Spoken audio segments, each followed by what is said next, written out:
You know, I've always been a fan of obscure heroes. What other hero in the DC universe is more disrespected than Aquaman himself? A man who could go blow for blows with Wonder Woman, with Superman, but everyone still thinks his abilities are just talking to fish. Yeah, let's get into it, because Aquaman has lost Atlantis. First of all, I'm going to need you guys to hit the subscribe button, and I need you guys to also understand that this story is not about a superhero. It's not about a lover or a father.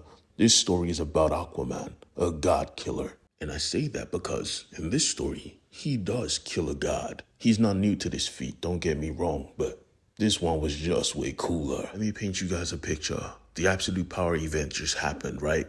Everyone lost their powers, but then they got it back. The sad part is, some of the powers got mixed up. Enter Aquaman and his lovely wife, Mera. Because you see, while the plane was coming down hard, usually they would expect Superman, but when they saw Aquaman, the only person that was calm was the coastal god, because he knew what he was capable of. Even I was shocked at this feat, because he has the abilities of his wife. Hydrokinesis, the ability to command water. Under the tutelage of his wife, the former owner of this ability, he's able to grab the plane from the sky with the water itself. This was a godlike feat. Even she knew this. She was like, yeah, that is something out of this world, husband. I mean, I'm tough, but that was tough. Saving the surface world was only a part-time job. Still, he was king of Atlantis, and he hated it low-key. Being a king sucks compared to being a hero. And to top it all off, Aqualad, or rather Aquaman, Jackson and Garth have found a pearl that was very mysterious, oozing magical properties. He said, I'll check it out, but first, kingly duties. So he went round the motions. He did his duty, he checked out the pearl, everything seemed to be good. Then suddenly, mid-meeting, he gets a report that the ocean is attacking land. Alright, I'ma pull up. Now this didn't make no sense to me because he was fighting a creature made out of water. Homeboy seems to have forgotten he controls water now. After getting tossed, battered and bruised, he finally gets it in his mind that, oh yeah, I control you, and dissipates the creature, only to realize this was a distraction to take him away from his home. He went back as fast as he could. He swam so fast he moved like a bullet in water. When he got there, Atlantis was gone. His whole kingdom was just gone, and all that was left was the pearl. This was clearly magic, so he was going to need the League's support. He pulled up to the watchtower like, where is Batman? Because yeah, why not? Why not find a magical user? Nope, I want Batman.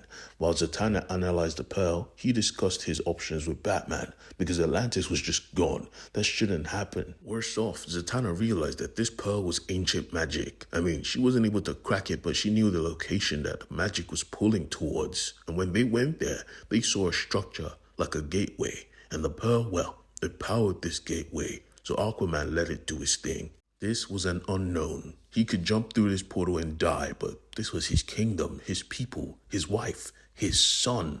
Nah, I'm going. So Batman said, alright, do your thing, give them hell. And when he walked through it, they saw what came next, and they knew, yeah, maybe that was a mistake, because they saw the Omega, the sign of apocalypse, and knew it's about to get worse, way fucking worse. He awoken on a planet that wasn't Earth, because this planet was barren. I mean, there was still moisture in the air, but there was little to no water all around them. It was weird. The gateway was now the Omega symbol. He could have investigated, but his focus was on his family. He needed to find them. But from the distance, he saw what was coming. An army mounted on top of lizards, driven by lizards. They were here for him. The mistress was correct. You are here, and we will bring you to her. She wants the moisture in your body. Now a full-blown waterbender, he just asked the mudbend to fight off these creatures because he doesn't have his trident. What happened to his trident? I don't know.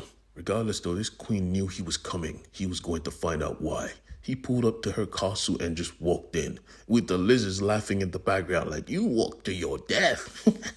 Sure enough, the mistress was a goddess, a literal goddess. Now, she knew of Aquaman, but she didn't know who he was. She just knew he brought liquid. Now, he was like, I don't have liquid, but she said, of course you do. It's in your blood. Like some kind of twisted poison ivy, the vines just yanked him from that room, took him to another, and just draped his body over a bathtub so he could bleed inside the bath. Shorty was dipping and swimming in people's blood. That's disgusting. He couldn't stop it. He couldn't do nothing but just hang there. And in the corner of his eye, he saw a man apparently, that has been bled countless times. Who is this man? Nobody of importance, really. Thankfully, he had the sauce because he knew how to break out of this prison. You control the mud. Aquaman looked at him like, how did you know that? He said, I have the same magic, son. You control the mud, meaning you could control the blood. Close your eyes and feel it. So he just started to feel it, and every single drop of blood in this room obeyed his command. First, he freed himself from the binds, and then we found out that this man was the former king of Atlantis. Matter of fact, he was the first. He was talking about some bullshit about a prophecy and how they need to run, but Aquaman was not running for shit. This bitch needs to die. We cannot leave her alive, bruh. We going back. The so-called mistress was feeling herself until she heard a rumble. He was here, and he had a ocean of blood. The dark tide. Arion was geeking out, but Aquaman was more focused on killing this bitch. He was feeding her blood, bruh. He said, you die today. He wasn't joking about that shit at all. Come to find out, she wasn't even evil. She was just a goddess possessed by an evil spirit. And he handled that spirit quickly, only for the spirit to turn around and said, yeah, Dagon lives, bruh. You finna die by his hand.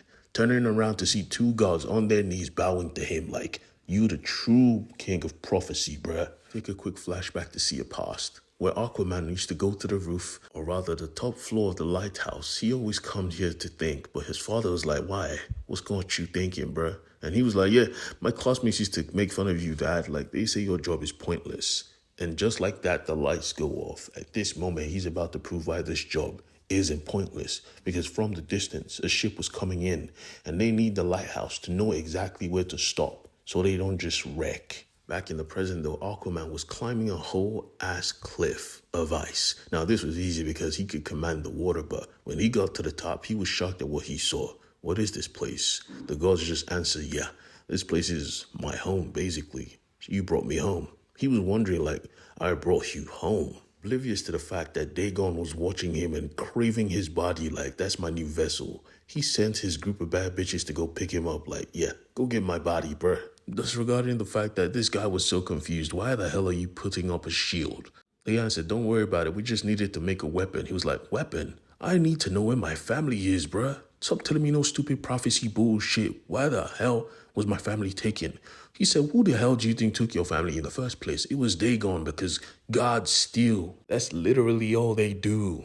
The universe was made out of order and chaos. And when order and chaos started to realize forms, taking possessions of items and will and all of that over creatures like the grain and shit, the gods took up the remaining and started posing as if they were creators themselves. Nah, dog, they just thieves. Dagon took the whole blue, son. Like, he commands the blue. Not one person should have command over such a thing. He was drawn to Atlantis because of some magical objects. Ah, the pearl. That's where it was from. Exactly, little king. Now, take a pause and let's build this fucking weapon. He said, I build your weapon, but we need to find my family. He said, my weapon?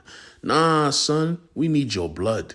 This shit was binding to your soul. It was cooking in the lab, so he went out to chill, only to be greeted by a gateway bursting open. The bad bitches from earlier, yeah, they came to grab his ass, and he recognized one of them. Lori? She pulled up and just stabbed him in the chest and watched him freeze. Yeah, he literally froze, bruh.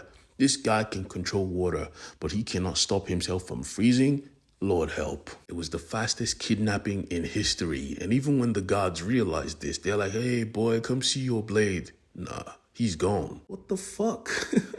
We can take a brief flashback and see how him and his father fixed the lighthouse and saved the ship from crashing, realizing that this job is important. Everything is important. Back in the present, though, this brother wakes up in the hull of a ship surrounded by slaves. He just wanted to find his family. Now he's being sold off as a new body to a god. What the hell is this? It was supposed to be a good, easy day. He was literally having flashbacks as to the first time he met his wife. And now he's stuck in prison of a god ship. What the hell kind of life is this? This ain't a life for no king.